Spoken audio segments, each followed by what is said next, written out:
kjer smo se zdaj sprehajali, so bivši rudarski prostori, bivši rudniški prostori. En del tega je tukaj na tej fotografiji. Jaz sem za lažjo predstavo pripravil vam tole fotografijo, da vidite celotni Hrastnik iz vidika rudarskih prostorov. Na tej površini tlele gor se bo gradil dom starejših, to sem prej omenil spodaj. Zraven se pogovarjamo z NSRPIZ-om za postavitev oskrbovanih stanovanj. Potem imamo pa v temnem predelu en potencial za stanovanjsko sosesko. Kot vidite, imamo športni center, ki ga upravlja Tenis klub Hrastnik, Amtrek, ker želimo v bistvu urejati celotno površino.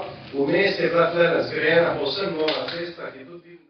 Tale površina je namenjena izgradnji stanovanj. Se pravi, prva faza 84, sem prav rekel, čakamo, da naslednji teden dobimo odločbo SSRS-ja, na to gremo v izbor za izvajalca in želimo si še v tem letu odpreti delovišče. In na spodnja ta platoja, kjer je trenutno odloženih kar nekaj stvari, želimo umestiti trajnostno tehnološki park za otroke in družine. Tukaj se pogovarjamo z več kot 10 podjetji, oziroma smo že kar nekako dogovorjeni za večino, da bomo vzpostavili, med njimi tudi z Rudisom smo se pogovarjali, da bomo vzpostavili nek park, ki bojo lahko otroci in šole videli vse obnovljive vire energije na način, da bojo lahko kako stvar tudi sprobali, kaj pognali, da se bo kaj zgodili in da se v bistvu uči ljudi, kako se energija ustvarja, skladišči. Podjetniški inkubator, spodnji del tule, kjer smo zdaj, pa želimo obdržati vsaj to stavbo za kulturno dediščino, da to ostane kot nek kulturno dediščina razstavni prostor z ohranjeno strojnico. Sam inkubator naj bi imel ohranjeno zunanjost, kakršna je bila. Vse ostalo, kot ste videli danes, bo razen s tem popolnoma novo. Takole bo razdelitev prostorov noter, se pravi tukaj je kavarniški del, potem je tehnični del, pisarne in ena večnamenska dvorana z zunanjim prostorom in nad temnem delom možnost nadgradnje inkubatorja. Inkubator smo si zamislili majčkeno drugače, kot so klasični inkubatorji, ker občina nima veliko prostorov. Je naša želja, da imamo na tej strani tudi en zapihek, kjer bojo zbrana vse nepremičnine v občini Hrastnik, ki jih je možno nakupiti ali najeti. Preko razpisa za podjetništvo bomo te prazne površine za inkubirance, ki bojo prišli v inkubator, dali po subvencionirani ceni. Želimo v bistvu narediti en tak razpršeni inkubator podjetništva in seveda tukaj delati tudi en center znanja.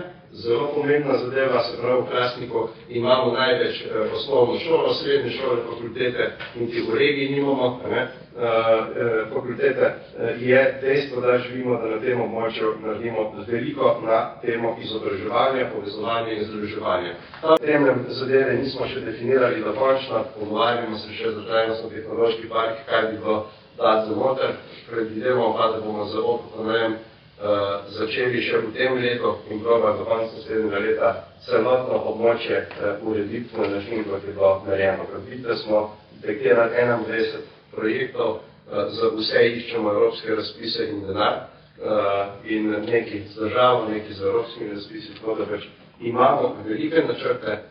Že letos začnemo, kot sem rekel, 2 projekta Sklada za pravičen prehod, za kar se zahvaljujemo v vrednosti sofinanciranja Evrope in države 1,5 milijona, celotna vrednost je okrog 3 milijone. Mi smo še nekaj zdržali, potem predstavljali, da se bomo lažje to sfinancirali.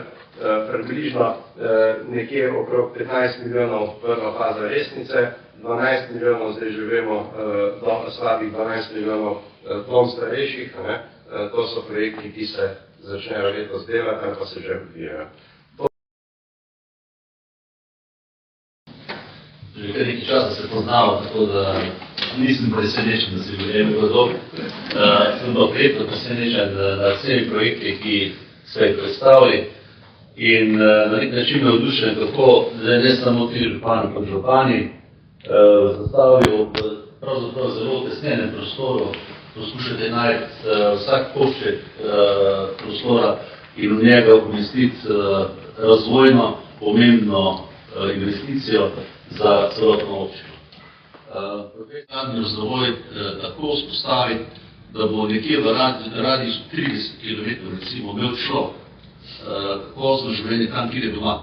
Da ne radi za kakovostno življenje hoditi v Avstrijo, v Ljubljano, ker to ni kakovostno življenje. Ker tisti, ki misli, da je fajn, in zjutraj ob 5 v Ljubljano, da piješ večer ob 7 domov, to ni kakovostno življenje.